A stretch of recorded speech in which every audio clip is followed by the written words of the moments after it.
A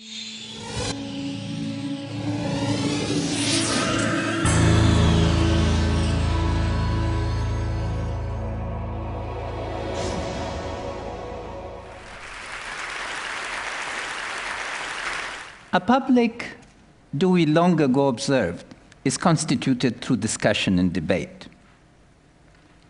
If we are to call the tyranny of assumptions into question and avoid doxa, the realm of the unquestioned, then we must be willing to subject our own assumptions to debate and discussion. It is in this spirit that I join into a discussion of one of the critical issues of our time, namely, how to mobilize different forms of capital for the project of state building. To put the assumptions very clearly, capitalism, after 150 years, has become acceptable, and so has democracy. If we looked in the world of 1945 and looked at the map of capitalist economies and democratic polities, they were the rare exception, not the norm. The question now, however, is both about which form of capitalism and which type of democratic participation.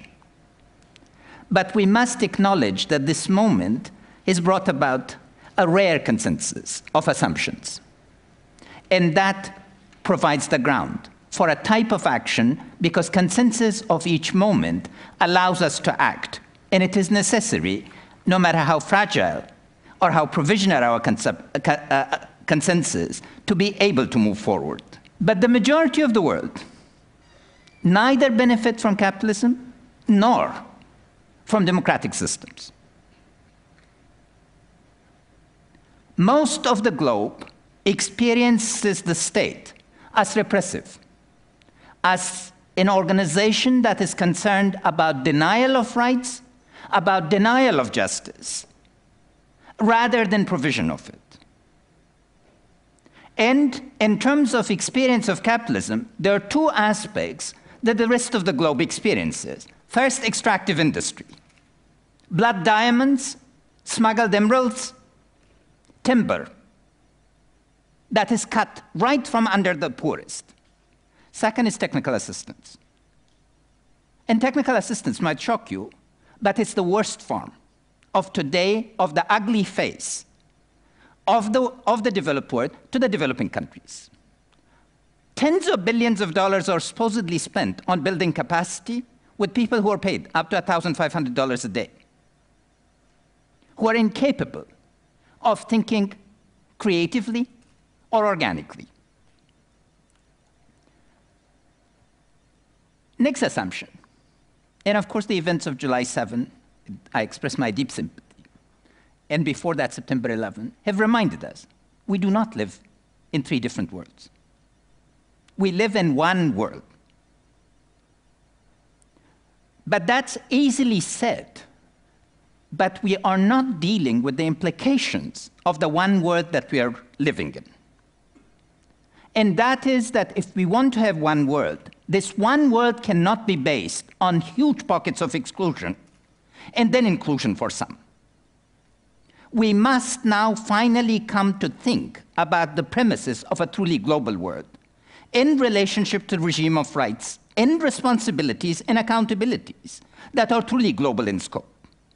Otherwise, we will be missing this open moment in history where we have a consensus on both the form of politics and the form of economics.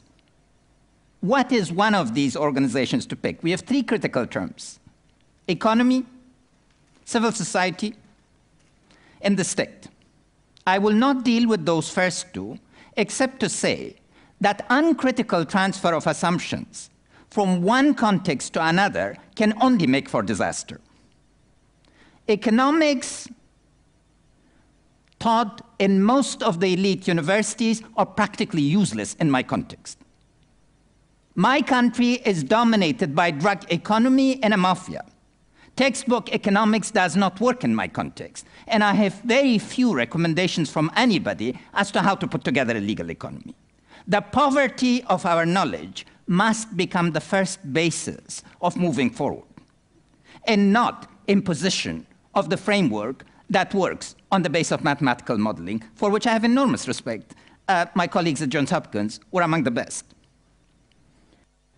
Second, instead of debating endlessly about what is the structure of the state, why don't we simplify and say what are a series of functions that the state in the 21st century must perform? Claire Lockhart and I are writing a book on this. We hope to share that much widely. And third is that we could actually construct an index to measure comparatively how well these functions that we would agree on are being performed in different places. So what are these functions? We propose 10. And it's legitimate monopoly of means of violence, administrative control, management of public finances, investment in human capital, provision of citizenship rights, provision of infrastructure, management of the tangible and intangible assets of the state through regulation, creation of the market, international agreements, including public borrowing, and then most importantly, rule of law. I won't elaborate. I hope the questions will give me an opportunity. This is a feasible goal, basically because contrary to widespread assumption, I would argue that we know how to do this. Who would have imagined that Germany would be either united or democratic today, if you looked at it from the perspective of Oxford of 1943? But people at Oxford prepared for a democratic Germany and engaged in planning. And there are lots of other examples. Now, in order to do this, and this brings this group, we have to rethink the notion of capital. Capital, the least important form of capital in this project is financial capital, money. Money is not capital in most of the developing countries. It's just cash, because it lacks the institutional, organizational, managerial forms to turn it into capital. And what is required is combination of physical capital, institutional capital, human capital, and security, of course, is critical. But so is information. Now, the issue that should concern us here, and that's the challenge that I would like to pose to this group, is, again, it takes 16 years in your countries to produce somebody with a BS degree. It takes 20 years to produce somebody with a PhD. The first challenge is to rethink fundamentally the issue of the time. Do we need to repeat the modalities that we have inherited? Our educational systems are inherited from the 19th century. What is it that we need to do fundamentally to re-engage in a project that capital formation is rapid? The absolute majority of the world's population are below 20, and they are growing larger and faster. They need different ways of being approached, different ways of being enfranchised, different ways of being skilled. And that's the first. Second is, you're problem solvers, but you are not engaging your global responsibility. You've stayed away from the problems of corruption. You only want clean environments in which to function. But if you don't think through the problems of corruption, who will? You stay away from design for development. You're great designers, but your designs are selfish. It's for your own immediate use. The world in which I operate operates with designs regarding roads or dams or provision of electricity that have not been revisited in 60 years. This is not right. It requires thinking. But particularly what we need more than anything else from this group is your imagination. To be brought to bear on problems the way meme is supposed to work. As the work on paradigms long time ago showed, Thomas Kunitz's work, it's in the intersection of ideas that new developments, true breakthroughs occur. And I hope that this group would be able to deal with the issue of state in development and the empowerment of the majority of the world's poor through this means. Thank you.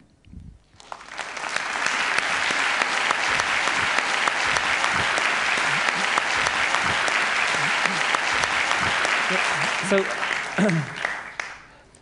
Ashraf, until recently you were the finance minister of Afghanistan, a country right at the middle of much of the world's agenda. Is the country going to make it? Will democracy flourish? What scares you most?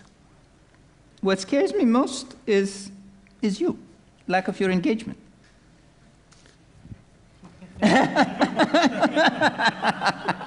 You ask me, you know I always give the unconventional answer. No, but seriously, the issue of Afghanistan first has to be seen as at least a 10 to 20-year perspective. Today, the world of globalization is on speed. Time has been compressed, and space does not exist for most people.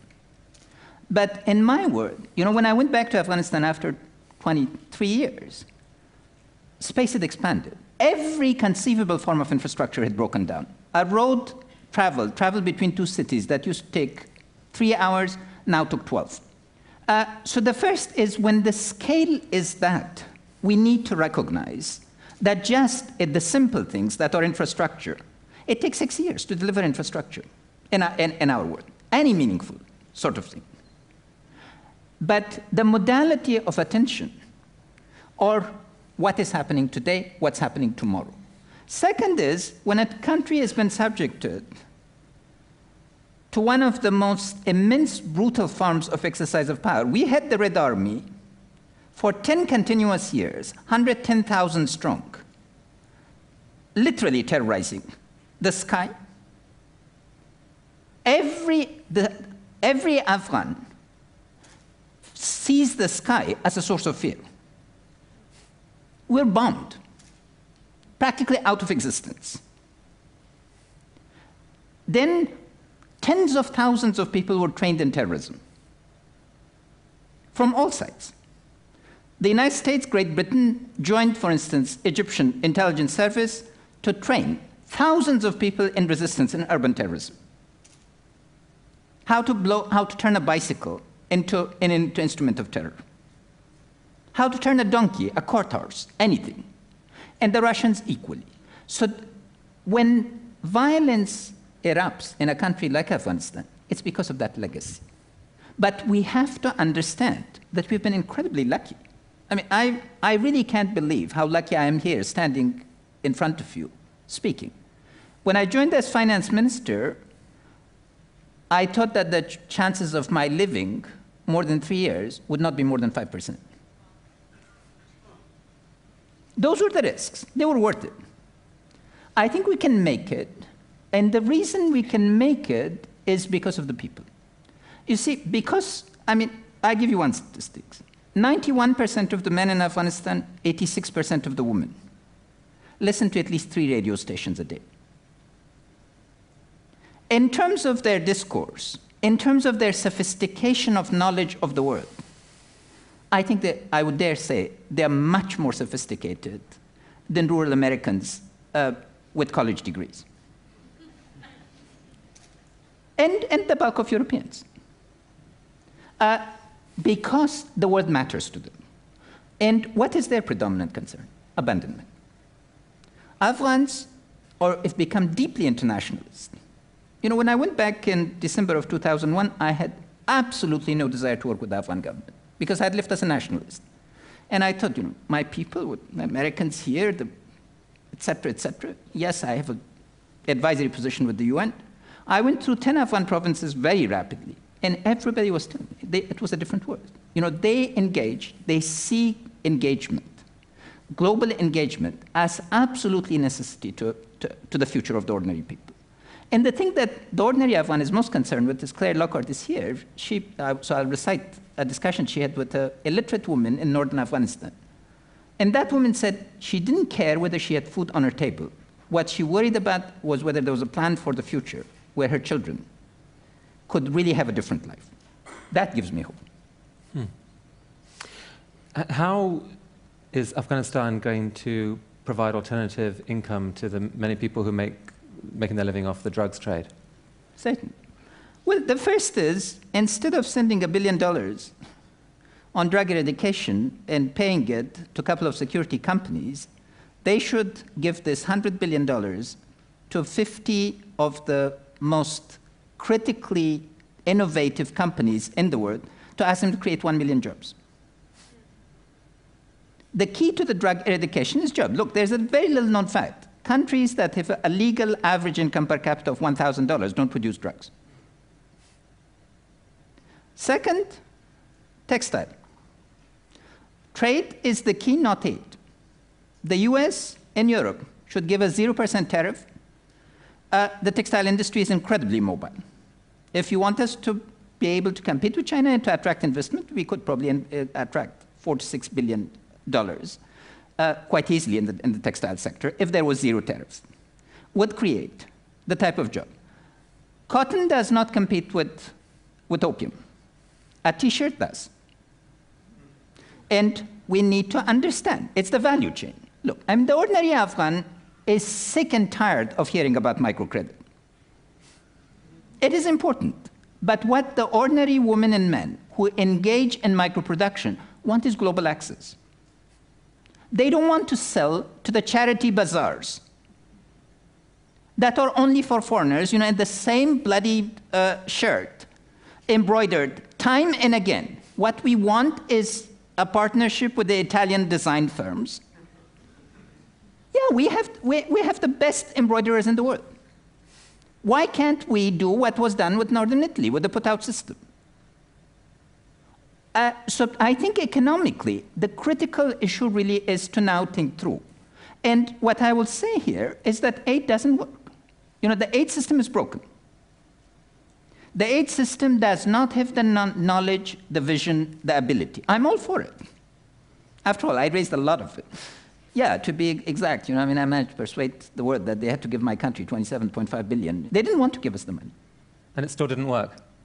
No, it's not that it didn't work. It's that $1 of private investment, in my judgment, is equal at least to $20 of aid, in terms of the dynamic that it generates. Second is that $1 of aid could be 10 cents, it could be 20 cents, or it could be $4. It depends on what form it comes, what degrees of conditionalities are attached to it. The aid system at first was designed to benefit the entrepreneurs of the developed countries, not to generate growth in the poor countries. And this is, again, one of those assumptions. The way car seats are an assumption that we've inherited and governments endorse. You would think that the US government would not think that American firms needed subsidizing to function in developing countries, to provide advice, but they do. There's an entire weight of history vis-a-vis aid that now needs to be re-examined. If the goal is to build states that can credibly take care of themselves, and I'm putting the other proposition equally. I'm very harsh on my counterparts, and aid must end in each country in a definable period. And every year there must be progress on mobilization of domestic revenue and generation of the economy. Unless that kind of compact is entered into, you will not be able to sustain the consensus.